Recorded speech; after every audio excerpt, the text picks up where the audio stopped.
नमस्कार, स्वागत है आपका इंडिया न्यूज के digital platform India news national में और मैं हूं नैतिक रास्ते। रूस और यूक्रेन के बीच में जो आपसी कलह चल रहा था वो अब युद्ध के मोड़ पर बहुत दिनों से आ गया था, लेकिन अब तारीखों का आमना सामना और 1.5 लाख, तकरीबन 1.5 लाख के आसपास उन जवानों को तैनात कर देना अब खतरे की घंटी बजा दी है। सबसे बड़ी बात है कि अगर इनके बीच युद्ध होता है तो इसका नुकसान किसको किसको होगा, या इसमें कौन कौन से देश ऐसे हैं जो घिर सकते हैं। बात साफ है, जो भी है वो अब खुलकर सामने आने लगा है।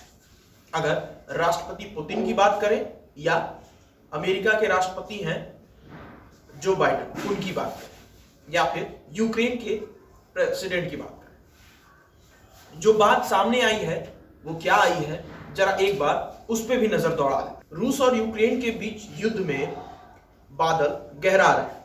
यूक्रेन के सीमा पर 1,30,000 से ज्यादा सैनिकों की तैनाती हो चुकी है। साथ ही रूस ने टैंक, भारी हथियार और मिसाइलें भी तैनात कर दी है।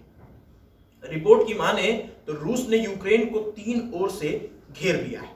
वहीं अमेरिका का कहना है कि 16 फरवरी को यूक्रेन पर हमला हो सकता है। अमेरिका और यूरोपीय देशों की ओर से रूस पर प्रतिबंध लगाने और की चेतावनी दी गई है।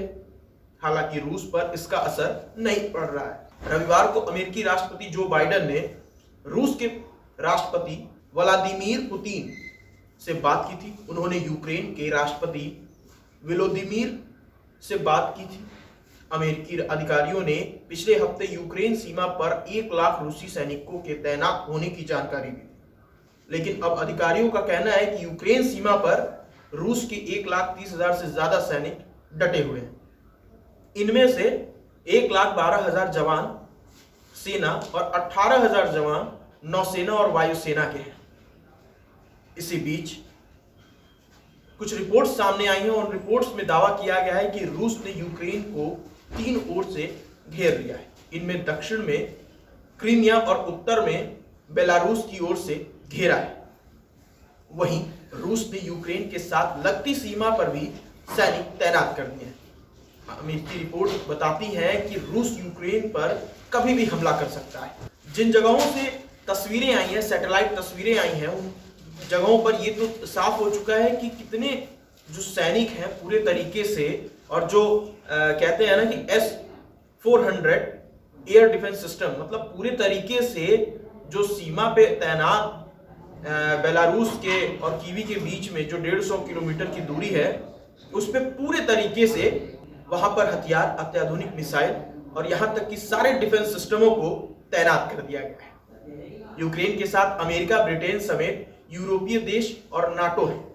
यूक्रेन के रक्षा मंत्री आलेस्की ने ट्वीट करके बताया है कि अभी तक 1500 टन की सैन्य सामग्री मिल गई है। इनमें हथियार, ग्रेनेड, गोला बारूद और तमाम तरह के सेना में इस्तेमाल किए हुए, युद्ध में इस्तेमाल करने वाले वो सारे उपकरण मौजूद करा दिए गए हैं, जिससे आने वाले दिनों में जो युद्ध का पूरा माहौल, एक खाका तैयार हो गया है, वो अब हम उससे निपट सके। तो अब देखने वाली बात होगी कि इनमें कौन कौन से देश और हैं, क्योंकि यूरोपीय देश की बात करें तो ये तो एक साथ हो चुके हैं, लेकिन अगर हम और देशों की बात करें तो इसमें कौन कौन से देश हैं जिनके ऊपर ये खतरा और मंडरा रहा है। अब देखने वाली बात होगी कि क्या भारत के ऊपर पाकिस्तान और चीन से भी हमला हो सकता है, क्योंकि इसके लिए सबसे ज्यादा तैयारी करनी होगी। तो ये थी अभी तक की अपडेट। ऐसी ही तमाम खबरों के लिए बने रहे इंडिया न्यूज के साथ। धन्यवाद। अगर आपको हमारा ये वीडियो पसंद आया हो तो वीडियो को लाइक करें और चैनल को सब्सक्राइब करें, और हाँ, बेल आइकन को दबाना ना भूलें ताकि आप तक वीडियो का नोटिफिकेशन पहुंचता रहे। देश और दुनिया की तमाम खबरों के लिए देखते रहिए इंडिया न्यूज नेशनल।